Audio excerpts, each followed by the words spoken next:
Now the Bengals are 0-3 for the first time ever in the Joe Burrow era, which is interesting because you could say that the offense actually played pretty well. They had a very balanced pass rush game. Just 3 weeks ago, we were standing here previewing this exact same game, and in no way was this a walk-away, easy win for your team. Where have you grown the most since that win? It is basically Christmas Day for the city of Lexington as we welcome in the 123rd men's basketball season. This is the true debut now of the Mark Pope era. This team cruised through their exhibition games. The SEC this year, man, it's really undescribable. 11 teams in the top 25, and that's why the student section is already filling up. You originally opted out of playing the bowl game, declared for the NFL draft, and then all of a sudden on social media, we see y'all December 29th, you're going to be down in Jacksonville. Can you walk me through that decision? When I say hills, I don't mean those short snippets of hills. I mean 400 to 600 meter hills, long hills that these girls are having to trek up and down, and there's a ton of them. There's not many flat areas on this course. Well, Bengals fans were so excited when they got to see Joe Burrow and some of the other starters get some reps under their belt in week 1 versus the Bucs. But then in week 2, in a 27-3 loss to the Bears, we did not see any of the starters, and they are also not expected to play tonight. Well, this marks 3 straight years that the Bengals have now lost their NFL season opener, and today's loss boiled down to basic football. You cannot win a game as a one-dimensional team. You've been pretty open about, the hardships of your childhood.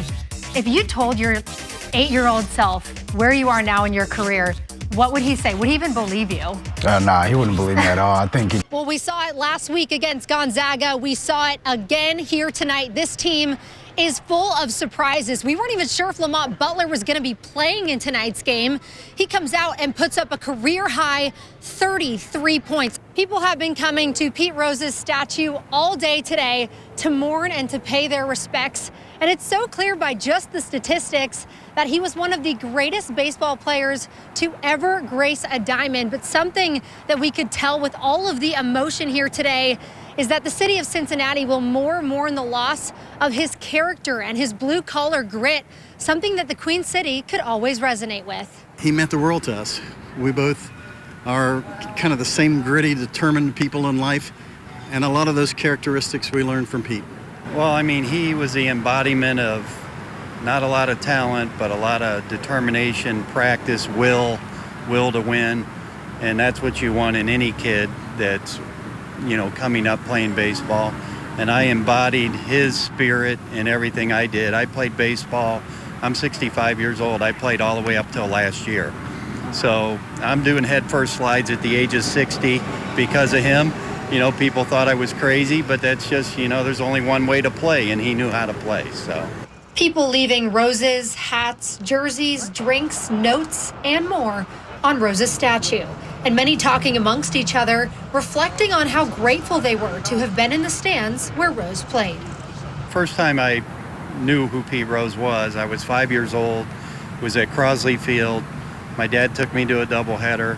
I was like 5 rows behind the dugout, and I stood behind the dugout just watching him and Tommy Helms play catch. And then after they played catch, he walked to the dugout and said, "Hey, kid," and he rolled the ball up to me when I was 5 years old. And from that point on, I was hooked. So that was pretty cool. I was here when he broke the record, so we just heard it again on the radio coming down here, and every time you hear that, you just remember sitting there and watching it, and him out on first base, and Marge, and bringing the red Corvette out, and all of it. You just, it's just like it was yesterday.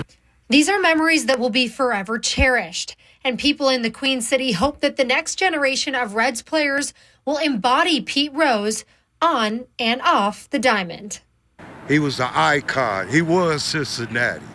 And then for the younger players that's going to be playing in 2025, that means step your game up for Pete Rose. Hallie DeVore, ABC 36 Sports. John Calipari has been the head coach at Kentucky for 15 years. He started in 2009 after he was hired away from Memphis. Calipari replaced Billy Gillespie, and when Cal came in, he turned the program around right away, going 35-3 in his first season. He then led the Wildcats to a national championship in 2012. This is not about me. This is about these 13 players. This is about the Big Blue Nation.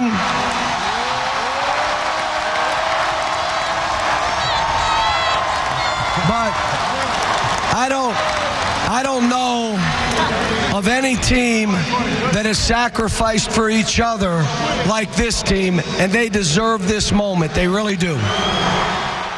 After that, Calipari helped his team earn national runner-up honors in 2014 and Final Four appearances in 2011 and 2015. After his 2014-2015 season, Calipari was elected to the Naismith Memorial Basketball Hall of Fame. Well, I have sat in those seats in awe as my heroes were inducted into this hall.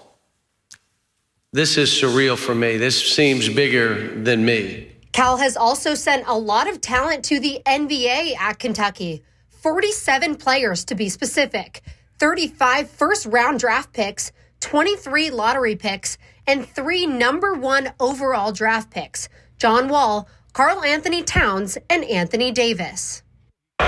With the first pick in the 2012 NBA draft, the New Orleans Hornets select Anthony Davis. Davis, who blossomed so late in his career and now is the #1 pick. You see him embracing his college coach, John Calipari. However, the fans want more than just NBA prospects. They want championships, and that's where Calipari has faltered these last couple years. Kentucky hasn't been to the Sweet 16 since 2019 and was upset by double-digit seeds in the first round of the tournament twice in the last 3 years, including this year to 14-seed Oakland with a team he promised everyone was, quote, built for March. In 2019, Calipari agreed to a lifetime contract with Kentucky.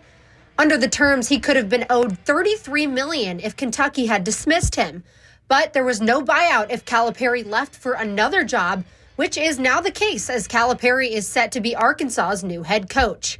Calipari finishes his time at UK with an overall record of 410 wins and 123 losses, or a 76.9% winning record, and is the second winningest coach in UK basketball history behind Adolph Rupp.